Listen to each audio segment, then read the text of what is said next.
প্রধানমন্ত্রী আমাকে মন্ত্রী হতে বলেছিলেন, বললেন শামীম ওসমান।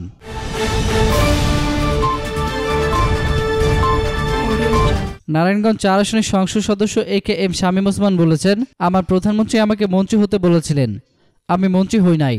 ভণ্ডামি করতে রাজনীতিতে আসি নাই। আমি আপাকে বলেছিলাম আমাকে না আপা আশরাফ ভাইকে মন্ত্রী বানান। আমি মন্ত্রী না হয়ে আশরাফ ভাইকে মন্ত্রী হওয়ার জন্য বলেছিলাম। মন্ত্রী হওয়ার জন্য রাজনীতি করতে আসি নাই।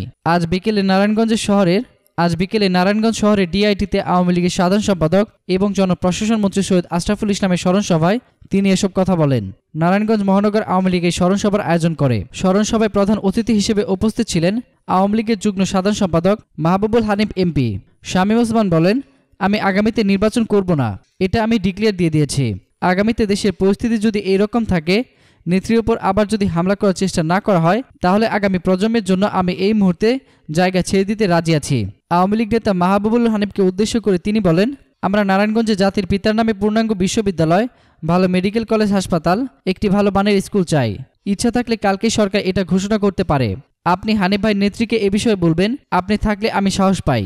মহানগর আওয়ামী লীগের সভাপতি আনোয়ার হোসেনের সভাপতিত্বে সবাই আরও বক্তব্য দেন কুষ্টিয়া ১ আসনের সংসদ সদস্য সরোয়ার জাহান বাদশা, জাতীয় শ্রমিক লীগের কেন্দ্রীয় সভাপতি শুকুর মাহমুদ, জেলা আওয়ামী লীগের সহসভাপতি আরজুর রহমান ভূঁইয়া, মহানগর আওয়ামী লীগের সাধারণ সম্পাদক অ্যাডভোকেট খোকন সাহা, যুগ্ম সাধারণ সম্পাদক আহসান হাবিব, GM আরমান, শাহ নিজাম, সাংগঠনিক সম্পাদক GM আরাফাত, অ্যাডভোকেট মাহমুদা মালা, জেলা আওয়ামী লীগের যুগ্ম সাধারণ সম্পাদক ডক্টর আবু জাফর চৌধুরী বীরু, জেলা মুক্তিযোদ্ধা সদস্যের সাবেক কমান্ডার সামিউল্লাহ মিলন ও সিদ্দিক থানা আওয়ামী লীগের সাধারণ সম্পাদক ইয়াসিন মিয়া প্রমুখ। এতক্ষণ ফ্রিকি নিউজের সঙ্গে থাকার জন্য আপনাদের সবাইকে ধন্যবাদ।